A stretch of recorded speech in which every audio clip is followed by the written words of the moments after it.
Hi everyone, welcome back. Merry Christmas to everyone who's celebrating. This week's video is one that I thought might be quite topical and on time because we're all spending time with family. Whether you're like me who's not really celebrating Christmas to its true meaning, nevertheless, because everybody's off from work, what tends to happen is that everybody gets together. And when you're together with loads of members of your family, no doubt there'll be some clash of personalities and some old wounds and some old digs will come back up. So I wanted to give you guys some certain tips that will help you cope with difficult family members and ways in which you could just take the high road, not let it ruin your festive season and just get on with it because it's only for a short period of time and all it takes is for you to just change your mindset. If you haven't been to my page, welcome. I'm Hamasa. I look at personal development, mental and emotional well-being, and just day-to-day issues. Do subscribe to my page so that you're up to date with all my content. I'm sorry that I sound a little bit nasal. It's actually very difficult for me to speak because I get short of breath. I've got the worst bug, flu, or whatever virus that's going around right now. It's not the C word, thank God, but I've had it for like a week. And the change of weather isn't helping, so do bear with me. I'll try and get through this video as quick as I can because I do know that it's Christmas today and no one has the time to sit and watch YouTube. So, 3 tips for you to deal with difficult family members. The first thing I'd say is that do not take the bait. Don't bite. Now, we all know that difficult aunt or that difficult uncle, maybe your grandma, mom, dad, sibling, whatever it is. A certain family member has a tendency of bringing out, let's say, the best out of people or just really trigger them and rub people the wrong way. Now, if you already know this and you know that they're going to do this, don't be the one that reacts. I mean, we're already going so wired up towards this person. So if you know what's coming at you, or maybe towards a sibling of yours that you want to stick up with or whatever, try and just be a spectator. Imagine that what's going on in your family get-together is like a gladiator match and everybody's there to rip each other's heads off and do whatever, and look at yourself as the spectator. You're just there to watch and you're not getting involved. And if you do that and you don't bite, because it's not so much about what people do to us or what life throws at us, is more to do with how we react and what we make out of that situation to be. Now, if you don't react and give that snidey remark, comment, guilt trip, whatever, any energy and any life, then of course it's going to die down. I mean, how many times can this person make the same comment? They'll do it once, possibly twice. By the 3rd time, they'll get it that I'm not getting the reaction that I always get or I expected, so let me move on to the next person. So it's all about how you react and what you make out of the situation. And if you can take the high road and not give it life and energy, then most likely it's not going to come up again. The second tip would be to be empathic about the situation. Like for me, when it came to my parents, I didn't have an understanding and I was quite judgy and judgmental in the way they were dealing with things or, dealing with me. But as I grew up, understood life and got thrown in the deep end and had to deal with things, I understood how much my parents have done for me, what they went through to get us to where we are. And so I started being instead of judgmental, very empathic towards my mom and dad. And understand that maybe they do certain things or say certain things because of where they're coming from, their experiences in life, and their outlook on things is very different to mine. So therefore their mindset and attitude will also be different.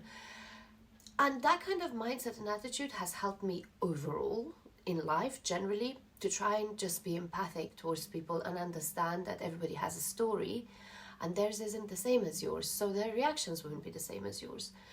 And it just makes you feel so much better. It's like really being the bigger person in the situation. So when your aunt is having a fit and being really bitchy to you, then you understand that, she might be very lonely. She's lost her husband, or, an uncle is being very grumpy and he's lost his wife. and it's coming from a different place, and it's just a form of projection, and it's not necessarily about you. It's their way of dealing with it. It doesn't make it right. It's not okay, but they're your family and you can't get rid of them, and it's only a short period of time. So do you really want to rock the boat and start a big thing with them? Probably not. So the best thing is to try and put a little bit of empathy into situations and see and try and understand why and where these people are coming from and why they're doing the things that they're doing. It'll just make things so much easier for you.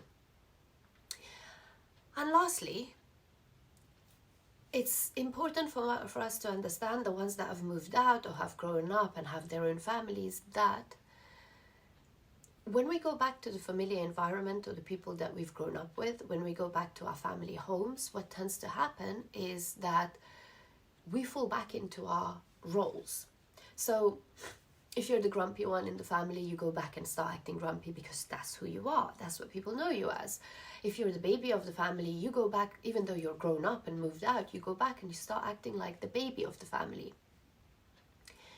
And so those stereotypes then come back, and if you're playing your role the way you used to, you're going to get treated the way you used to.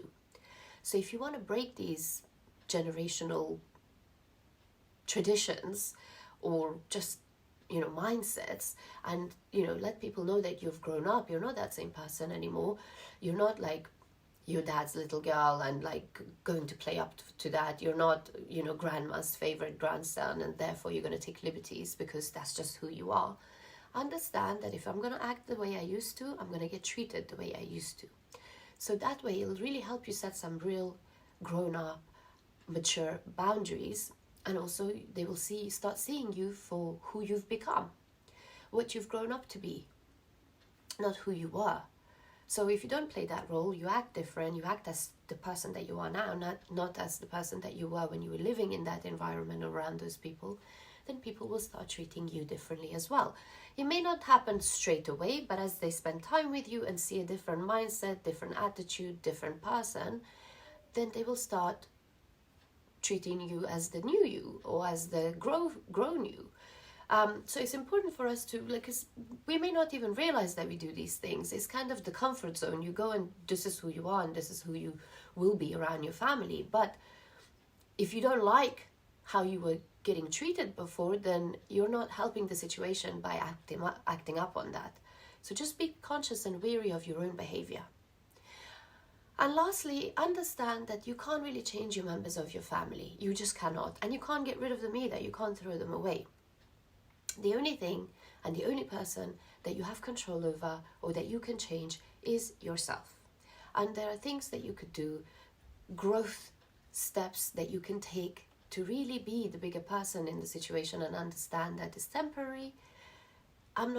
These situations are not worth the emotional up and down that I'll go through if I react. Is it really worth it? I want to look back at this and have good memories. It's only a few days. I'm going to bite my tongue. I'm going to make the most of it and enjoy and be grateful that I have family members and people around me that care about me and that I can celebrate with and be surrounded by.